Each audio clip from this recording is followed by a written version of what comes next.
It's a great joy to have you with us, Daniel Pink, who is a great expert in persuasion and motivation, a New York Times best-selling author, and named one of the most influential management thinkers in the world. It's a joy to have you, Dan, and to discuss from different perspectives our human nature, how we do things, how we get motivated, and how we can motivate others. This is very important in life and progress and evolution. So first, let's start with some very fundamental aspect that you have uncovered and highlighted. And that is related to something that people perceive all the time as being a main motivator. And we know from psychology and different perspectives that punishment and reward are very important and highly seen as ways to make people do things. Can you tell us how and what was the background and the research that you have been suggesting, more than suggesting, encouraging and teaching, that there are other factors that play roles in what people do and their purpose in life and their motivations? Sure thing. And thanks for having me on the program. I'm excited to have this conversation with you, given the multiple ways that you approach these questions of human flourishing and what makes us tick. And so I'm excited to talk with you.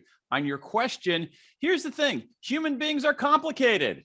They're nuanced, all right? We're not one thing or another. And I think that what you really want is this. So let's go. So you're a great person to talk to this as a physician, as a neuroscientist. So human beings have biological drives. There's no question about that. I'm talking to you during my morning here in Washington, or during the early afternoon in Washington, D.C. And I woke up pretty early. I didn't have much for breakfast. And by 11:30 in the morning, I was so hungry that I said, there's no way I can do this interview unless I had like a decent lunch. So I just had a decent lunch. So that's a motivation, right? I'm hungry. I eat when I'm hungry, right? We eat when we're hungry. We drink when we're thirsty. We have sex to satisfy those urges, right? So that's part of what motivates us. Now, but that's not all that motivates us. You talked about reward and punishments. Human beings do respond to rewards and punishments in our environment many, many times. If you punish behavior, you'll get less of it. And you reward behavior, you'll get more of it. That's part of who we are. But I think what we've seen in the last 50 years, especially in social psychology, to some extent in developmental psychology, I think increasingly now in neuroscience, is that that's not all that we are. We have another drive. We do things because we like doing them. We do things because they're challenging. We do things because they put us in a state of flow. We do things because it's the right thing to do. We do things out of honor and purpose and significance too. And so this is simply, I guess, Tony, a long-winded way of saying we have to have a three-dimensional view of human beings. We can't just have this unidimensional or even two-dimensional view of human beings. We want to have a full view of human beings. And this is particularly true with our institutions. I think we're more likely to have a full view of human beings in our personal interactions. But when we put people in organizations or in situations, school, work, et cetera, somehow we have either we revert to a two-dimensional view of human nature. And I think that's a big mistake. Is there a unifying factor in purpose? I mean, there are so many aspects of purpose. Of course, I want to eat, I want to do this, I want to do that. This is for survival. So we can say this is the survival instinct and it drives us this way. The maintenance of the species, and that's why there is reproduction and all of that. So these are like big themes in the sense of purpose and meaning.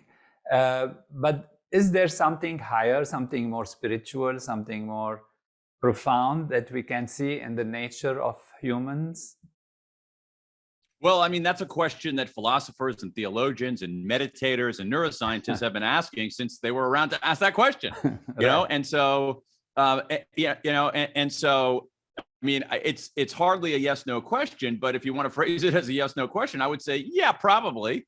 Because I do think that human beings are meaning seeking creatures. in a way that maybe a raccoon or a squirrel is not necessary. We don't know. It's probably not as much of a meaning-seeking creature.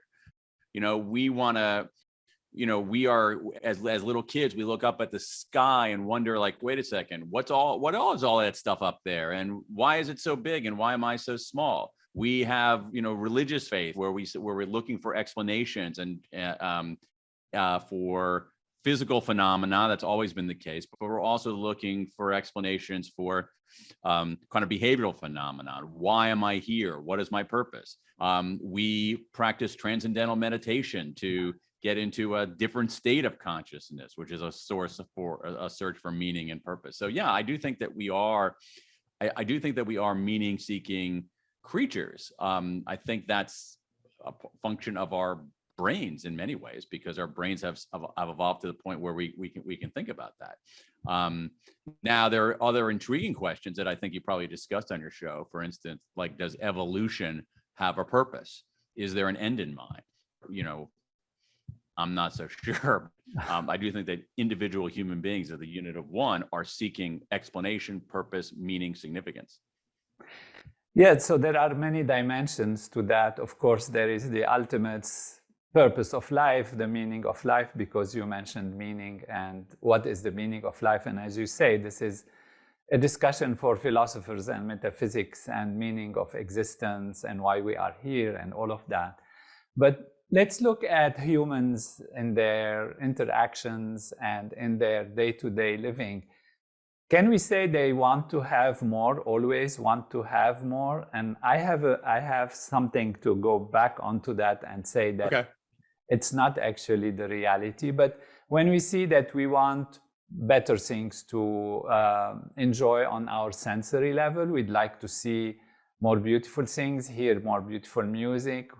If we look at relationships, we want more love, we want more connections. And if you look at knowledge, we want more knowledge, more experience. And so in a sense, at the face value of it, we can say that seeking more is somehow a common denominator. More of what, though? Of course, that's a different question. And I was fascinated by your also discussion about people asking how and what, but they're not asking why. And that's why we're going into this a little bit. Our audience is interested in these higher values. It would be fascinating if you tell us a little bit about the experiment where actual reward or even punishment were not competing with some other value, which is either a moral value or a sense of contribution and all of that. Sure. I mean, there are a lot of experiments and even now increasingly field studies showing that. And again, there's nuance to it. I think a way to simplify and capture some of the key findings is relatively straightforward, and it goes, I think, to the heart of the question, which is about purpose. But let me get to that in a moment. So here's the way I look at a lot of the research, which started maybe 50 years ago, sort of in the aftermath of Skinner, in the aftermath of some of the humanitarian psychologists who weren't like really great scientists necessarily. They were kind of philosophers. Not that there's anything wrong with being a philosopher, but they weren't experimental scientists. But then lately, in the last 40 years or so, you've had people who were actually scientists who are running randomized controlled trials to test some of these propositions.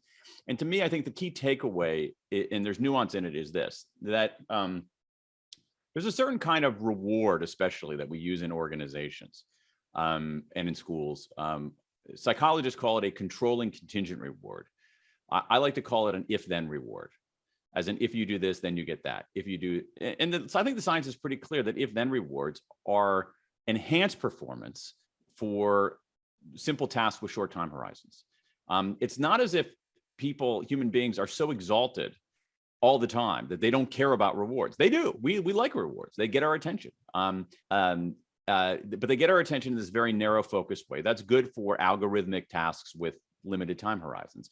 But I think what trips people up a little bit is that the same body of research tells us that if-then rewards are not that great for more complex tasks with longer time horizons.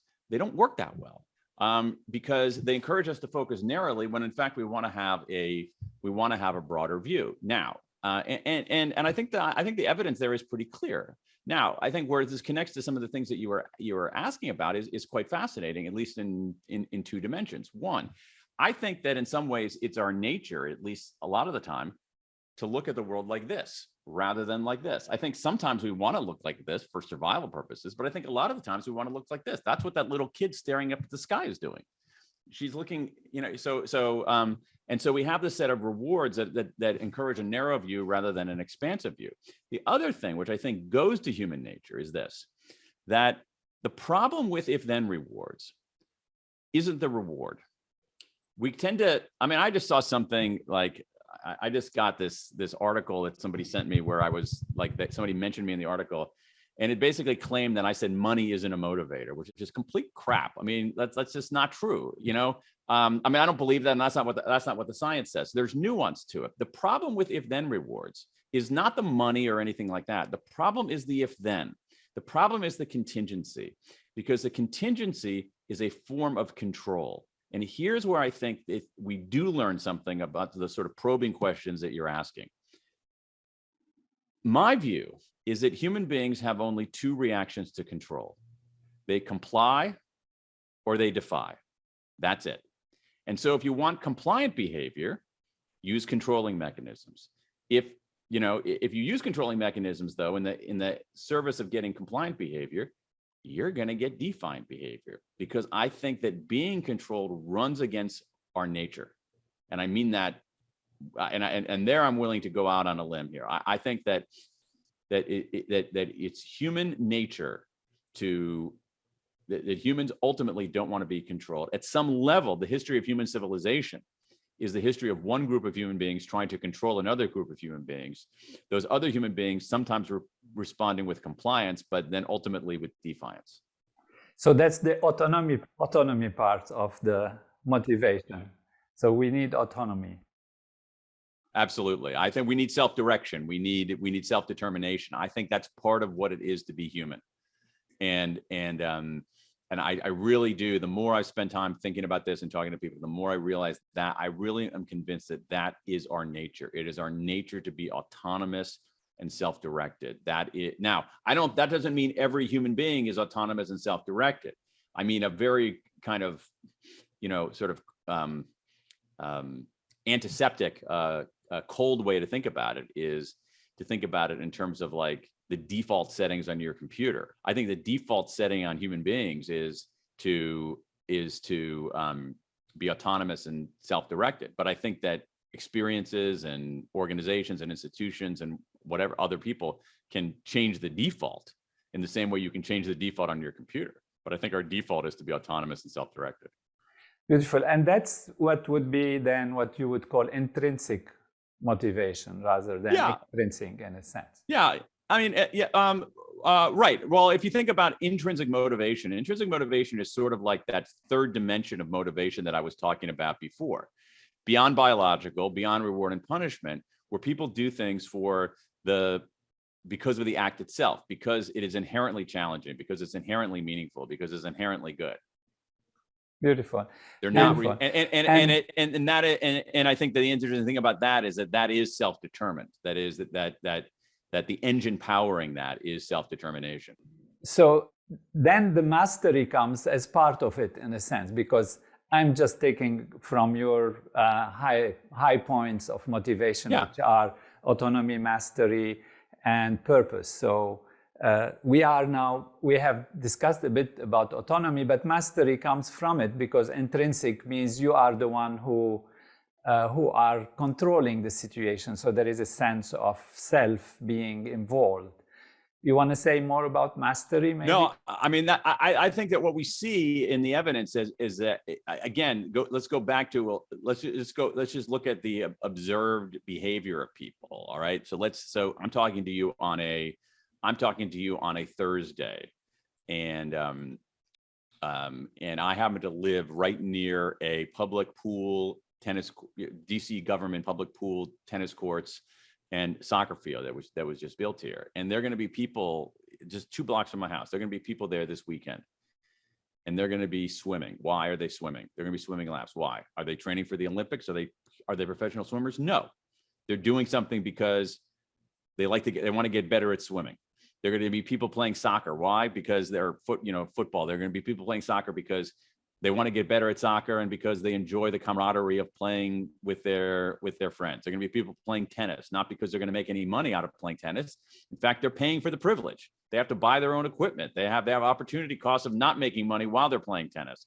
It's completely foolish economically. Why would they be playing tennis? Because they like it, because they want to get better at, So I think that we have an intrinsic desire to get better at something that matters, to learn and grow and improve. What's more, there's some very, very good research in the workplace from Teresa Amabile at Harvard showing that the single biggest day-to-day motivator on the job is making progress and meaningful work. So when we grow, learn, and make progress, we're inherently motivated, and it's a big driver of what people do. And I think that driver in particular is often overlooked in the workplace. Do you mind just in a brief few minutes or moments to share that experiment where students were or participants were rewarded by some amount of money or more amount of money, or given some other choice, and the unexpected outcome? Sure. I mean, there's a pretty well-known set of studies that were done. It's very interesting. They were done by a group of 2 neoclassical economists, 2 behavioral economists.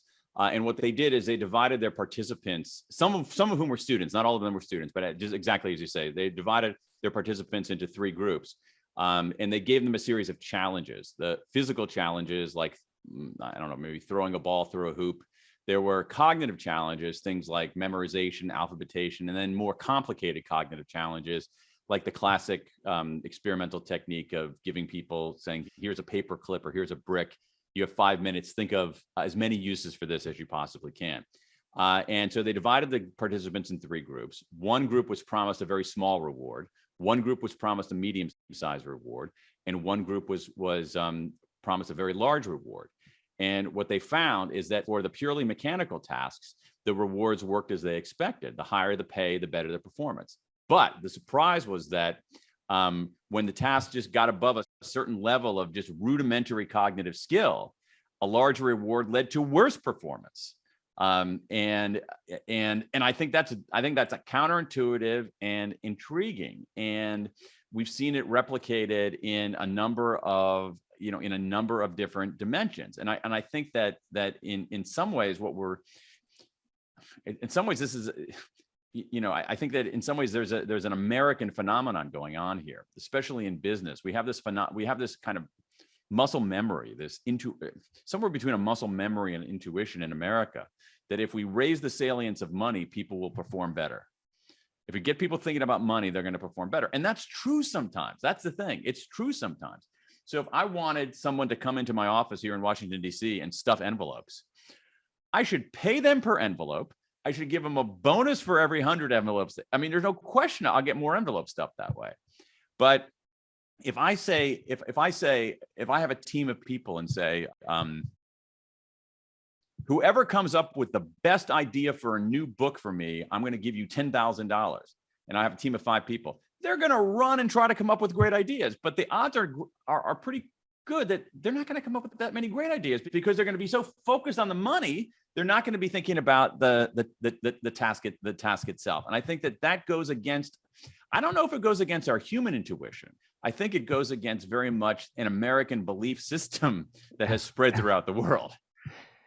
I would say it goes against ultimately human nature in a sense. And this is why we started with perception of what is a motivator and what is a purpose as kind of generally thought, because everybody thinks like that, and decision-making of how to advertise and things or how to motivate people is on that level. And it's so beautiful that you are bringing this to light.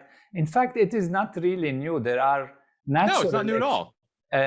No, but you are focusing on it in a wonderful way, because 1,000 years ago in the Bhagavad Gita, which is one of the scriptures of the ancient or the literature of ancient Vedic knowledge, there is a saying in which it says, do not focus on the fruit of action, focus on your action. And then, because the fruit doesn't belong to you and is not you who are going to determine it.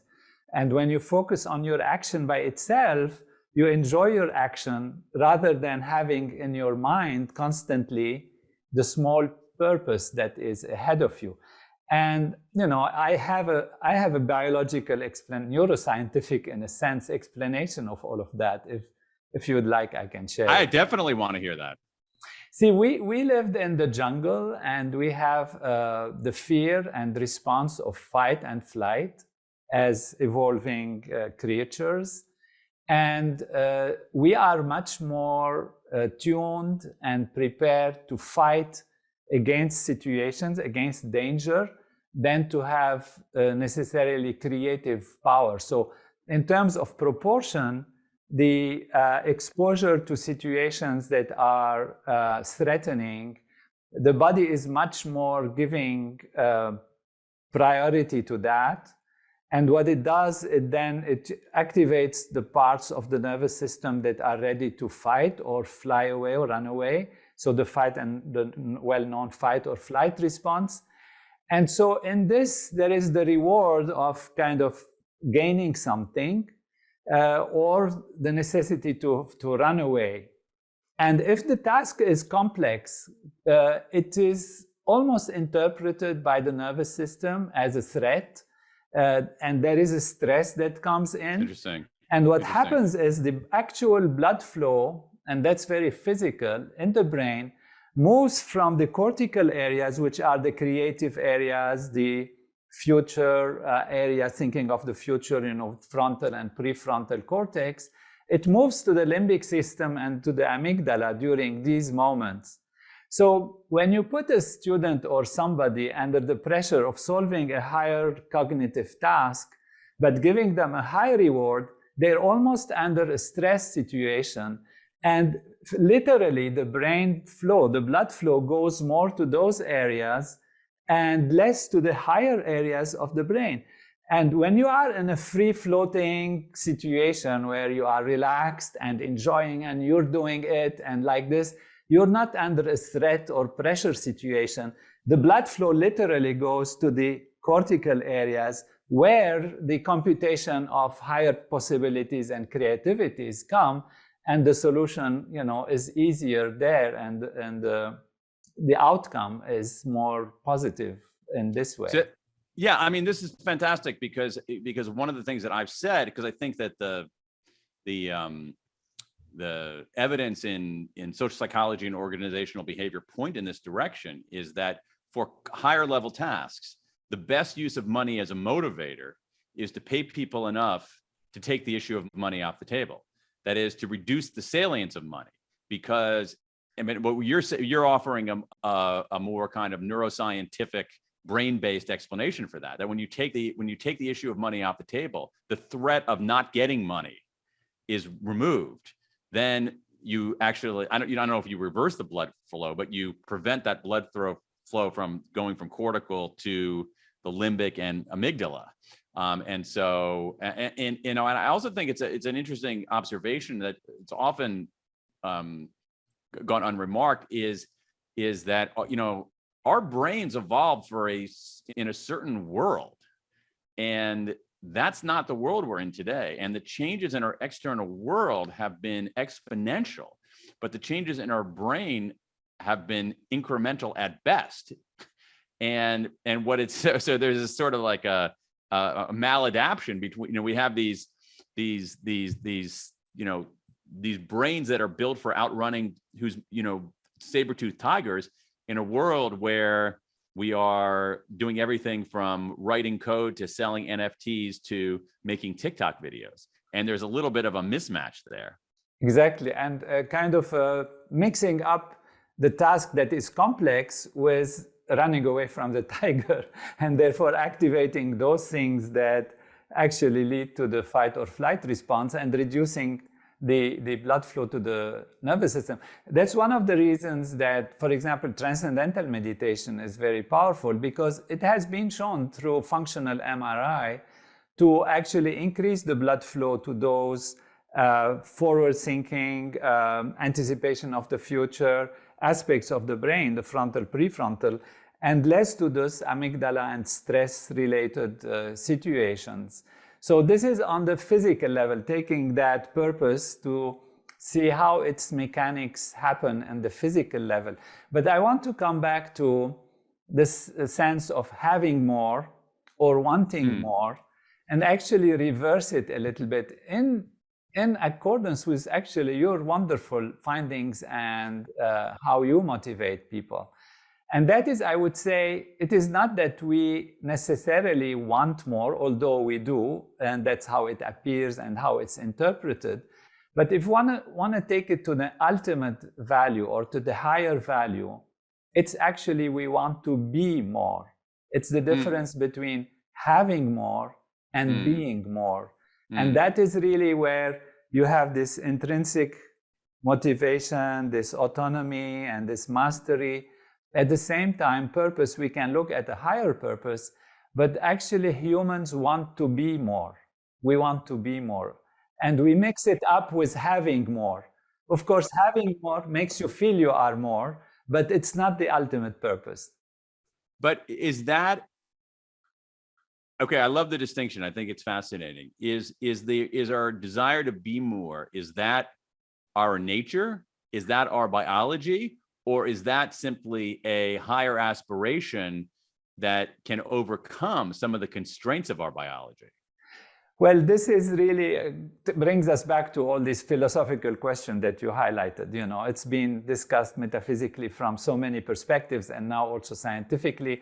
You know, it used to be called the conatus, or what is the telos, the conatus. This is Greek word for, Kant and others have used this, and that what is the meaning of life, why we are here, what is the meaning of the purpose, what inspires us to do things. And they consider two things. One is to survive and to thrive. So both to survive and thrive. And that is, from a general perspective. We have a different paradigm of reality that is not based on the physical, material essence or ultimate reality of things, but based on the fact that actually it is more consciousness that is basic.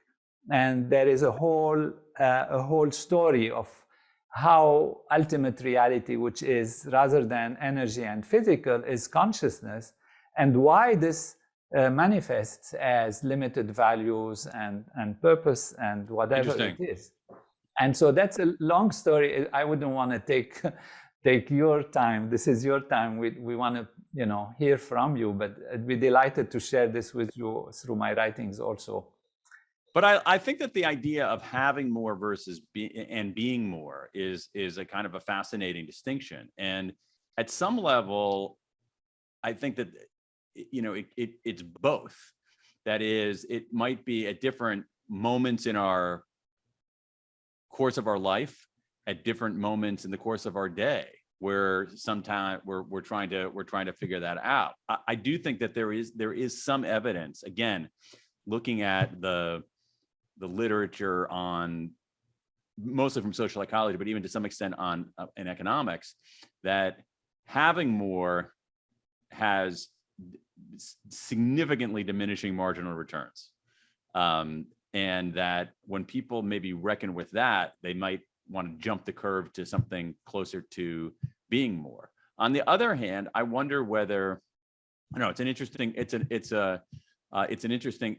distinction. There is a kind of I always thought that in some ways when we try to understand behavior, okay, and so I'm coming at it as a layperson, not as a scholar. I'm coming at somebody who's reading the scholarly research and trying to make sense of it and explain it to other people. But at some level, I think that a mistake that we sometimes make is a mistake of our premises when we begin to think about human behavior. And we have this very Newtonian view of human behavior, that you roll a ball downhill and it's going to go, depending on the angle of the hill, it's going to go at a certain speed. It's very Newtonian. And yet, when you look at how complex human beings are, we might want to actually move our underlying premise to something that's closer to quantum, that is awash with contradictions. So you see things like this, like so if you were to ask me, are human beings selfish or generous? I would say yes. Do human beings want to have more, or do they want to be more? I would say yes. And so I think that there is a kind of, it's the complexity is such that we have almost like, contradictions and inconsistencies within our own behavior, and that they're ultimately unresolvable. That what we need to do is actually look at ourselves as if we're, complicated and hard to fathom in the way that subatomic particles are hard, for my mind at least, to fathom. Yeah, this is beautiful. I feel just that the solution to this comes from what is the end result of having more versus being more, because we can look at it whether having more brings that sense of fulfillment that being more brings, or to what extent one contributes to the other, or to what extent one actually means the other but is interpreted in a different way. For example, one can take the logic that having more is synonymous in one's interpretation to being more, and that's why we want to have more. So we don't know how to be more, but if we have a bigger house, if we have a better car, if we have an airplane and a yacht and all of that, we feel we are more.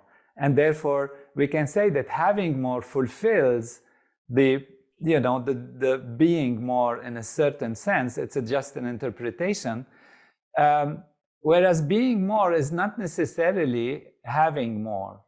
You can be more in your consciousness, in your awareness, in your well-being, in your sense of settling within yourself and feeling you have knowledge and compassion and like that. And then you feel you are the world. And that's how we see these motivators of, moral motivators that you speak about also, the sense of, you take the example of the hospital, where the hospital people wanted people to wash their hands, and they put different, if you want to say this, it's a nice story, but I mean, it was really nice when you actually show what the announcements were. It's like washing your hands makes you become less sick yourself, or washing your hands protects other people from falling sick, or just some kind of an addition. You want to say something quickly about that? Sure. This is a study. It's now a few years old, from David Hoffman and Adam Grant, and you summarized it very nicely. What they were trying to do is increase hand washing behavior among medical professionals, and they experimented with 3 different types of messages. And one of them was, hand washing improves your hand hygiene, improves your own health. One was hand hygiene improves patient health, and one of them was a control group / slogan, gel in, wash out. And what they found is that that appealing to the doctors and all medical professionals' sense of purpose was more effective than appealing to their self-interest, which again goes against our intuition. That is, most of these, is that it goes back to this idea of purpose. Why do people go into the medical profession in the first place? Most people, I think, go in because they want to do something for the world. They want to take care of people. They want to heal. And surfacing that motivator turned out to be effective in getting the behavior change that this hospital wanted to get. And I think another thing lurking here in all of this, which your comments are making me think of, is, again, I'm coming at this from the perspective of social science, much more, and journalism, rather than medicine or neuroscience, or even, certainly meditation. But there is a concept in social psychology, it's powerful, called pluralistic ignorance, where we think what we believe is somehow singular and unique, and no one else shares those beliefs. So what happens is if you say, you say to these doctors, well, are you motivated because are you motivated by helping patients or by taking care of yourself? They say, well, no, I'm motivated by taking care of patients.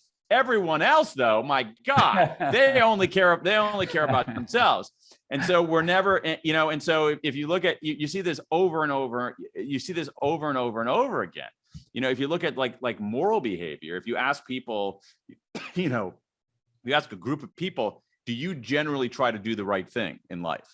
95% will say yes. Do other people generally try to do the right thing? 40%, it's like, because everybody, we think that we're much more, we think that somehow our beliefs are, and experience is so woefully unique and out of touch with other people's, when it's not, and there's something, I think there's something, I see this in myself all the time. I just did this big study on regret, where I collected regrets from 21,000 people in 109 countries. And, and with a spur to doing some of this research was reckoning with some of my own regrets. And even I, thought about some of my own regrets and felt them as like singular and unique and like so weird and out of the ordinary. And then I go to this, and then I see basically every single regret that I have replicated, sometimes almost in the wording, by people around the world. The lesson is that, I think we should extrapolate from our own experiences more than we do. We have this view of ourselves as somehow too singular and unique. And there's a useful delusion in that if we feel ourselves to be singular and unique, we might perform at a higher level. But at another level, it's just, you're just not that special. What's going on in my head, the feelings that I have, the perspectives that I have, are pretty similar to what's going on in other people's heads right now.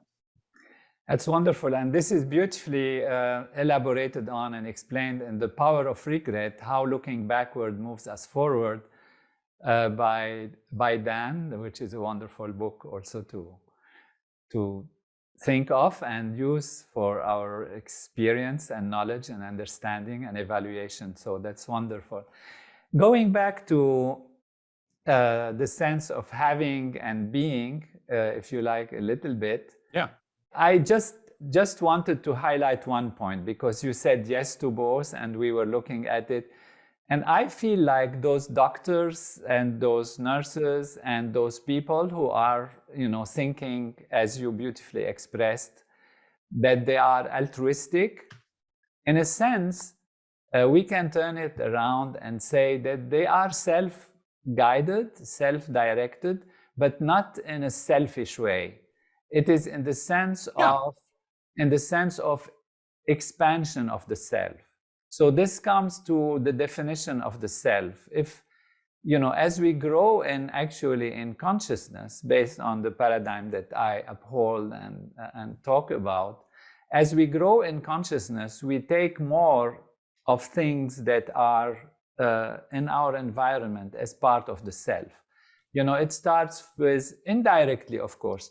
A parent takes their children as part of their self, in a sense, if they are in a good relation and whatever. There are examples of different things, but then the self is seen as part of the family. And that's how you see small societies, tribes. And as you grow in your awareness, you get big society, you get a sense of nation, you belong to the nation. And if the nation is attacked, you are yourself attacked and you're ready to fight.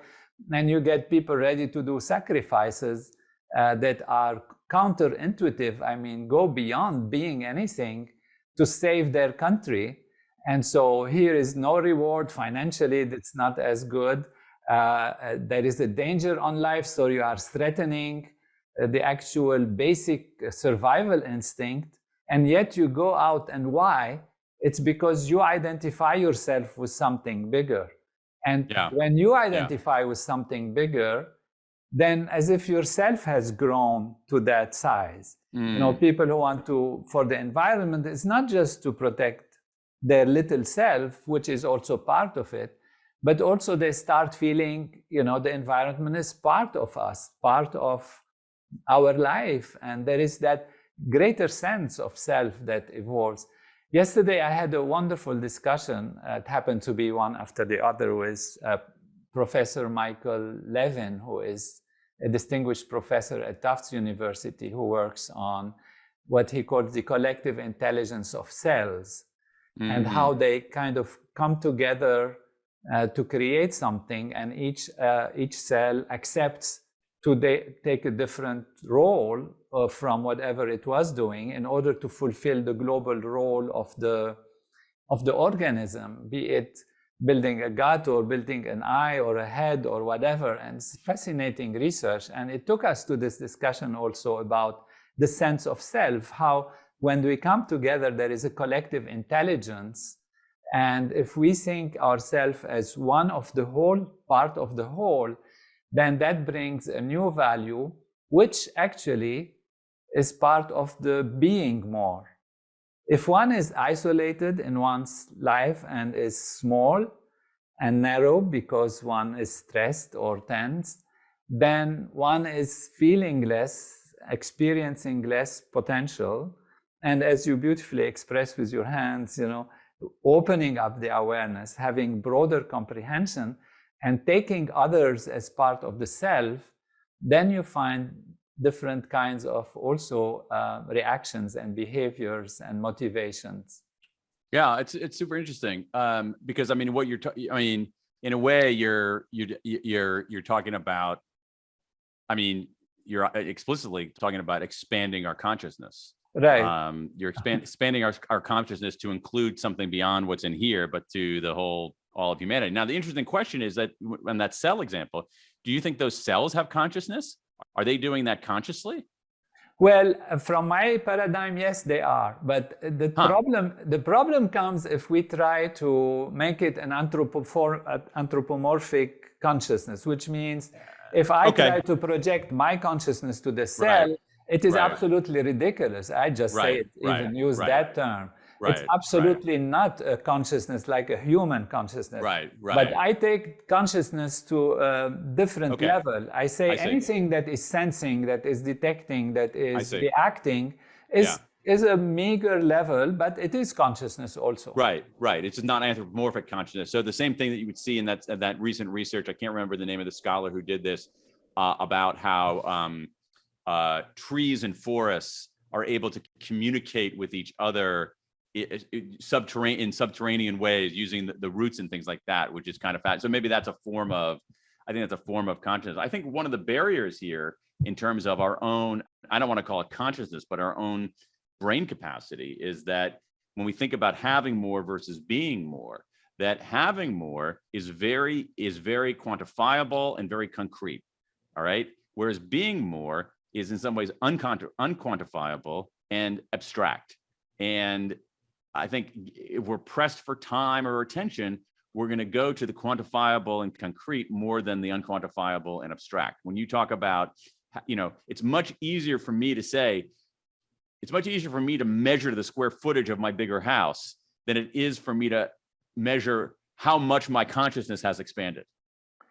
I will take the position that having more is also being more, in the sense that if you do have more, you are more because you care more about a number of things that you control.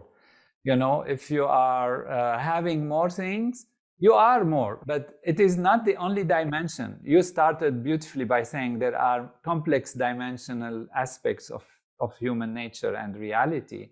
And one aspect of it is having more. Having more is also being more. There is nothing wrong with having more.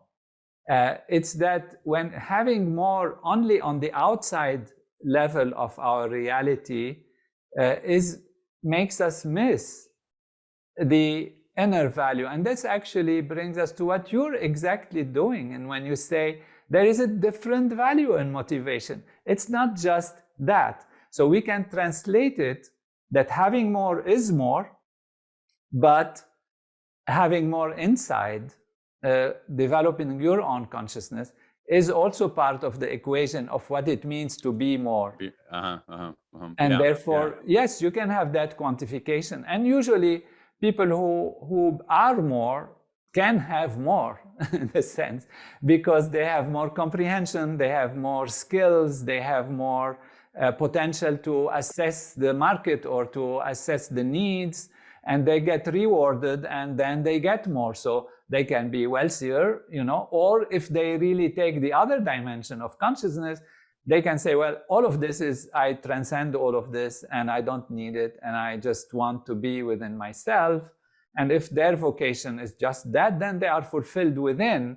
And then they reach what we actually all are looking for. Because your question of why do we do things? So if you say, why are you accumulating wealth? Because I want to have a better car and a better house. Why do you want a better car and a better house? You keep going and then say, because I want to be more happy. And what makes you more happy? Is it making you more happy? Do you have the range of what makes a human being happy? So I'm not saying that wealth is wrong. It's great. It indicates that one is capable and intelligent and creative maybe, and gets luck maybe, whatever. There is a whole logic for that. But what is the ultimate moment when you sit in your chair and you think, am I fulfilled? Am I happy? And this is what brings us back to asking the question, is having more in this particular way is bringing the results of the fulfillment of the meaning of life, which we started. And for that, you take example of, wealthy people, powerful people, and dive into their life. And I've had the experience to know and to treat and to deal with great celebrities and some of the wealthiest people in the world. And I know that they want more because they want to be more. And that these things are, of course, great. They're happy to have them. But now you can see those wealthy people wanting to do charity, wanting to help others, wanting to do things, because they want to feel the self is not just that person that is limited in the skin of the body, but that self is also all the world that I can help, that I can make a difference in. So how do we put people in positions? How do we encourage people to devote more of their time and their brain power toward being more versus having more? Well, being and having, it's good. So we call it 200% of life. Yeah. Okay. Okay. Let me rephrase: of not just having more, but also being more. Yeah. So the equation is, let's say the purpose of life is being more from the inside, and also having the ability to be more in any way that is also on the outside, the extrinsic value also, because it does play a role, as you've said, in certain circumstances, not as ideal. So how do we do that? Yeah. Transcendental meditation. Okay, right. So that's why does it do it? Yeah. Why does it do it? Because it takes you to the inner richness that you have. So we want to have more, fine. We want to have more creativity. We want to have more intelligence. We want to have more peace. And that is an inward directed purpose or motivation or direction of growth. If you want the tree to grow higher, you need the roots to go deeper. If you want to be active on the outside, you need to be rested on the inside. You cannot keep being active and lose your power. If you want to have the arrow go fast to the front on the bow, you start by drawing it back on the bow. And if you want a building to rise very high, you want to have a good foundation going down to the ground. And like this, if you want the wave to be high, you want it to be in contact with a deep ocean. So what we tend to forget is that inner creativity, inner value, inner sense, this is the thing that is making us more and making us able to be more and to do more. So what transcendental meditation does is to transcend the surface momentarily. Yeah. You don't do it all day. You go back to the self, dive into your deep self, find the infinite energy and reservoir of intelligence that's within you, and then you can go out and have more, as much more as you like. Maybe you wouldn't bother to have so much more. Maybe you just want the basics, or maybe you want to be the king of or the queen of the universe. That's a different story. Right. Now, are there other practices or belief systems that you think can serve a similar purpose? So for instance, take organized religion. Does organized religion do that for some people? Well, organized religion inspires people on an intellectual level, emotional level, to seek more.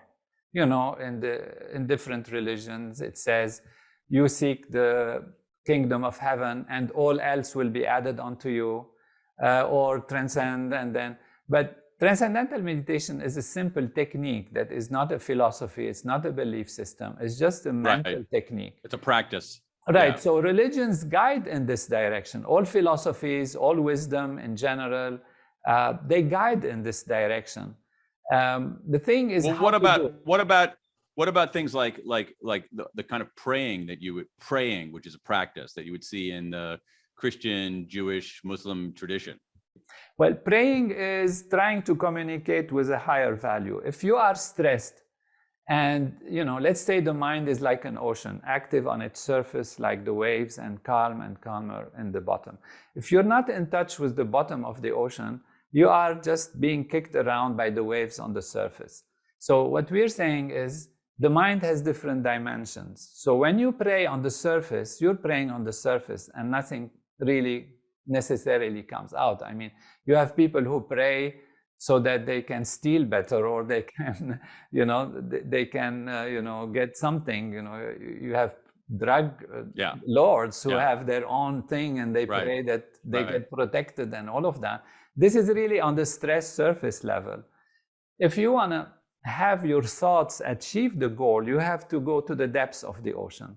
So what transcendental meditation does is opens the awareness by removing the stresses and strains that block our contact with our inner self and allow us to get rid of those stresses and use the full depths of the ocean of the mind and consciousness. And as we said, actually, it is shown that when people sit to practice meditation, there is higher brain coherence, which is calling upon the higher values of creativity and intelligence. And there is greater blood flow to those parts of the brain that are related to creativity and intelligence, so that one can achieve more in the outside. So basically, water the root to enjoy the fruit. This is something we use. Yeah. So about how many people around the world practice transcendental meditation? We counted recently about 12 million people. Yeah. So imagine let's just be bold here. Imagine we increase that by 100 and make it 1.2 billion. What does the world look like there? Well, we know, my answer will be scientific. We know what it will be like because we have done research in cities and towns where 1% of the population has. Okay, interesting. Yeah. All right. So tell me about that. And then what happens is you have reduction in crime, reduction in accidents of the roads, more prosperity, better life, and many social indicators improve. And now there is an advanced technique of transcendental meditation, which doesn't require that 1%. We have found, even by analyzing it, the square root of 1% is enough. And we did literally studies. For example, we did a proactive study in Washington, where we told the scientists, the social scientists, that we're going to do this experiment, and you observe crime rate, accidents of the road, hospital admissions, and other factors, other variables. And we came from all over the world and did that. It was in the early 90s. And the scientists have seen these changes, which could not be explained by any trend that was before, like seasonal trend or weather trend or anything at all. And when the group dismantled, actually the crime came back. And so it sounds like esoteric or different, but it actually has been replicated under many situations.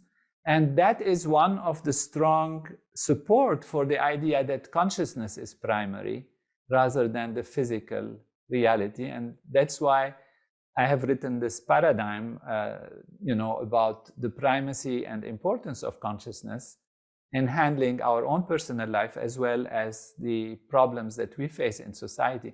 Because ultimately, all the problems we have mostly come from human decision-making and behavior. be it war or be it relationship to the environment and all other things. So maybe the next Prime Minister of the UK or the current President of the United States or pick your world leader should, instead of focusing on economic policy and taming inflation, should be leading a revolution in consciousness. Absolutely. From my perspective, this is the only solution, because all other solutions have, war has never proven to be ultimately beneficial for anybody. I mean, you can sell some arms, you can, say you're protected yourself from this invader or that thing, but ultimately the loss of human life, the loss of economical things, etc., is overwhelming, and it's a loss to everybody. Whereas this solution is proven as far as we are concerned, as far as I am concerned. Right. So Tony, I'm waiting for the American presidential candidate to come up with the modern equivalent of, I think it was Calvin Coolidge. I'm not sure, somewhere around that era, early 20th century America, there was a slogan, and it's all about having more. It's all about material survival, where it says a chicken in every pot. That was the slogan, a chicken in every pot. That is, we don't want people to be hungry, a chicken in every pot. So now, 21st century, we need a presidential candidate who's going to promise a mantra in every head. Right? A mantra, from a chicken in every pot to a mantra in every head. Yeah, it's not the mantra that does it. The mantra is the technique. No. It's the nature of the mind to go for more and being more that drives it. And the mantra is just a trick, a vehicle that helps. And actually, this is what will help to have a chicken in every pot, because when there is more creativity, more intelligence. True, it can go. The arrow can go the other direction, right? Exactly. If we just stick with me on that. If we have a mantra in every head, we can have two chickens in every pot. Exactly. Pull the arrow back to hit the target with strength. And again, taking this down a construal level a little bit, there is some very interesting research, once again, in social psychology showing evidence of this in a related way. So there's a pretty interesting study done by Amy Wisniewski, Barry Schwartz, and a couple of other people of West Point graduates. And what they did is they upon entering West Point here in the United States Military Academy, trains Army officers here in the States, they tried to divine students' motivation for coming to West Point. And they divided the motivations into three different areas. One were people who were purely fundamental, who said, I'm doing this because I want to serve my country. There were people on the other side who said, you know what, it's a free education, and I couldn't afford to go to college, and this is a way to get my college for free and build some good job skills. And then there were people who had both. It's like, yeah, I want to serve my country, and it's great, I get free college. Okay, so we have purely instrumental reasons, purely fundamental reasons, and then most people a mix. And then they looked at their ultimate measurable career success, I don't know what it was, 10 years later, 15 years later. And the people who did the worst were the people who had purely the instrumental motives.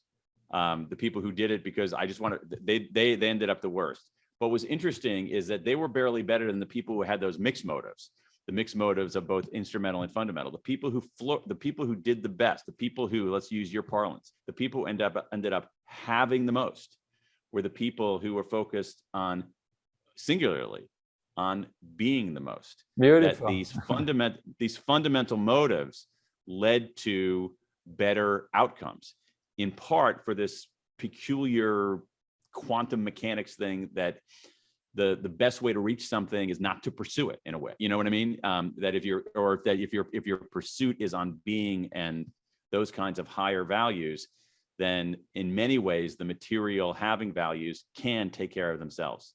And so, wonderful, so in some wonderful ways, study. The paradox is that, I think more broadly, is that in some ways the pursuit of having more is a flawed strategy for having more.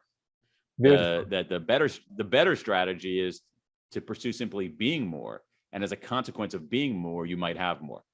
Beautiful, absolutely great.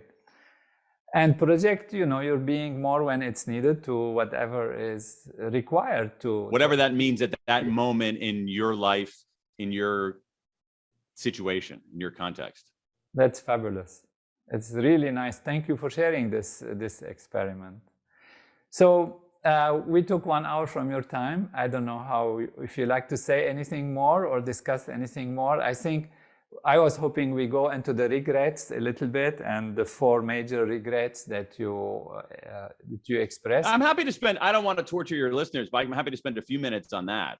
Yes, please. I think it does connect, and I'll try to be brief here. So for the latest book, I looked at, again, there's about a half century of research on this emotion of regret. And what it tells us pretty clearly is that everybody has regrets.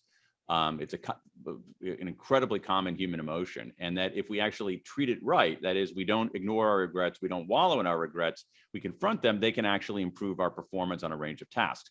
What I also did is as I mentioned a little bit a few moments ago, is that I collected regrets from all over the world. We have a database now of over 21,000 regrets from people in, I think we're up to 109, maybe 110 countries. And what I found is when you read through these regrets one after another, is that around the world, people seem to have the same 4 core regrets,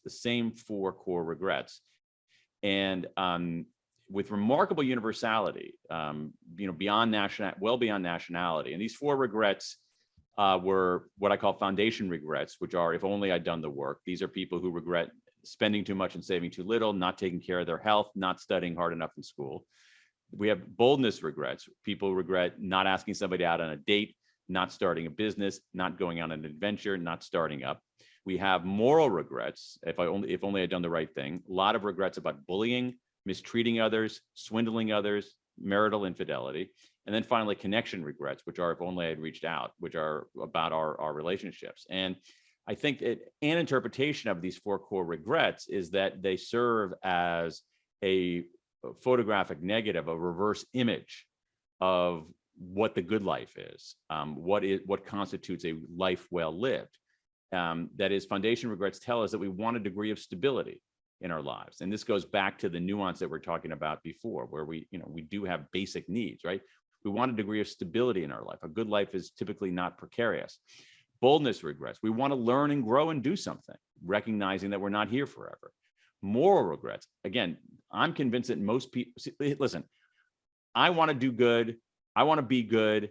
I want to tell the truth. I want to be honest. I want to do the right thing. And when I don't do it, I feel crappy. And you know what? I think that's how most people are. I don't think I'm that special. I think human beings are moral animals. And finally, connection regrets tell us about love and belonging and affinity with other people. And I think that these regrets tell us what we want out of life. And in some ways, a lot of these regrets, when I think about them through your lenses, is that a lot of these are really being more.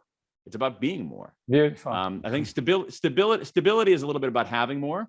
It's really about having enough. Stability is in some ways about having enough, but the rest are about being more. Boldness is about being more. Moral regrets are about being more. Connection regrets are about being more. And again, I think what's so interesting about this, and including some of the work that you're doing, especially someone coming from such a multidisciplinary perspective, is that a lot of these paths take us to the same destination. That is, if you look at certain religious traditions, if you look at how our brains and minds work, if you look at things like Transcendental Meditation, if you look at even in a growing body of social science, they point us toward this, I think, similar conclusions. Beautiful. about what it is to be human and what constitutes a life well lived. And going back to that ultimate question of that little kid staring up in the sky asking, why am I here? Beautiful. That's beautiful. Thank you for this wonderful summary and a great book, and bringing it around to being more and transcendental meditation, which actually makes everyone actually go within. So not to fight the stress or the regret, but let it go, deal with it, and get beyond it and grow beyond it. So transcend the regret in a sense, also or meet with it, face it and then go on. Not imagine your self-image as being those things that you have done or been, but you are more and you can be more, and you can discover this through transcending within. Discover that you are more already, but it was hidden and overwhelmed and overshadowed by stress and strain and circumstances. This is wonderful. Thank you so much, Dan. It's really a delight to speak with such a great mind and teacher and helper of so many people. Thank you. Thanks for inviting me onto the program. I really enjoyed the conversation. It's a good interview when you can see here when you have a page of notes that you've taken in the interview. So I appreciate it. Thank you. I appreciated it very much. It was really a delight. Anything else you want to say to? Great. So read that book and all the books. We have 5 New York Times bestsellers from the great writer, philosopher in his own way, but social scientist also, Dan Pink. And we'll follow you. And thank you, Tony. Look forward to being with you again. Okay. What a pleasure. Thank you. All the best.